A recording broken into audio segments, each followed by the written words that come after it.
ఇయాల ఇక్కడికి వచ్చిన పిల్లలందరికీ నా సూచన ఒక్కటే, మీరు జీవితంలో తొలి మెట్టు ఎక్కబోతున్నారు. ఇప్పుడు ఎన్నో అట్రాక్షన్స్ ఉంటాయి, లైఫ్ అంతా కలర్ఫుల్గా కనిపిస్తుంటుంది, రకరకాల ఫ్రెండ్స్ ఉంటారు, అన్ని రకాల వాళ్ళు ఉంటారు. మనం నెక్స్ట్ లెవెల్కి వచ్చినప్పుడు ఇంటర్ నుంచి డిగ్రీయో లేకపోతే ఇంజనీరింగో లేకపోతే డాక్టర్లు పోయినప్పుడు ఇవన్నీ కూడా మనల్ని అట్రాక్ట్ చేస్తుంటాయి.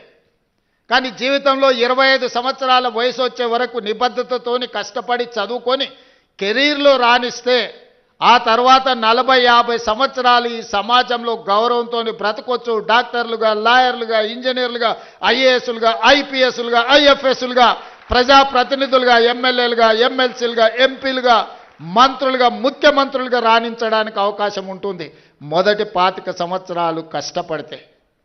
ఈ మొదటి 25 సంవత్సరాల 15 సంవత్సరాల నుంచి 25 సంవత్సరాలు అత్యంత కీలకమైన సమయం. ఇప్పుడు మీరున్న వయసు. ఎన్నో రకాల ఊహాలోకాల్లో తిరుగుతుంటాం, ఎన్నో రకాల అట్రాక్షన్స్ మనల్ని అట్రాక్ట్ చేస్తుంటాయి. ఆ అట్రాక్షన్స్లో పడి లైఫ్లో మనము డీవియేట్ చేసి వేరే దారిలోకి పోతే ఆ తర్వాత బతికినంత కాలం దుఃఖంతోనే బతకాలి. 25 ఏళ్ళ లోపల మీరు లైఫ్లో సెటిల్ అయితే మనం 70-75 సంవత్సరాలు ఒకవేళ బతికినాం అంటే 50 సంవత్సరాల ఆత్మగౌరవంతో సమాజం మనల్ని గొప్పగా గౌరవిస్తూ ఉంటుంది. మనం జీవితంలో రాణించవచ్చు. మన తల్లిదండ్రులు మా పిల్లోడు డాక్టర్ అను ఇంజనీర్ అను గర్వంగా గ్రామంలో చెప్పుకుంటే అది ఒక గొప్ప అనుభూతి. కానీ మొదటి 25 సంవత్సరాలు ముఖ్యంగా 15 ఏళ్ళ నుంచి 25 ఏళ్ళ వయసులో తప్పుదారి పడితే ఆ తర్వాత జీవితాంతం తల్లిదండ్రులు కూడా తలదించుకునే పరిస్థితి.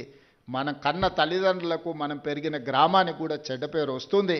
ఇవాళ ఇక్కడికి వచ్చిన విద్యార్థులకు కష్టపడండి.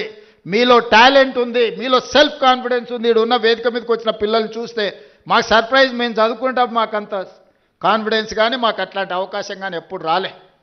నేను కూడా మొత్తం గవర్నమెంట్ స్కూళ్ళలోనే చదువుకుంటూ వచ్చిన ఇంటర్మీడియట్ వరకు.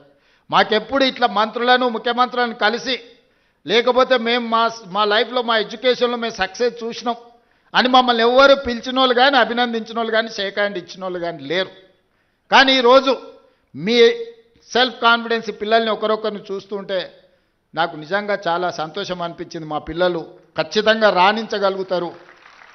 వాళ్ళ తల్లిదండ్రులకు, వాళ్ళ పుట్టిన ఊరికే కాదు, ఈ రాష్ట్రానికి కూడా ఒక గొప్ప పేరు తీసుకొస్తారు. ఈ రాష్ట్ర పునర్నిర్మాణంలోనే కాదు, ఈ దేశానికే ఒక గొప్ప నాయకత్వాన్ని అందించే గొప్ప వ్యక్తులు మీరు అవుతారని నాకు సంపూర్ణమైన విశ్వాసం ఉంది. ఇవాళ ప్రభుత్వ పాఠశాలలో 29,533 ప్రభుత్వ పాఠశాలలు ఉన్నాయి.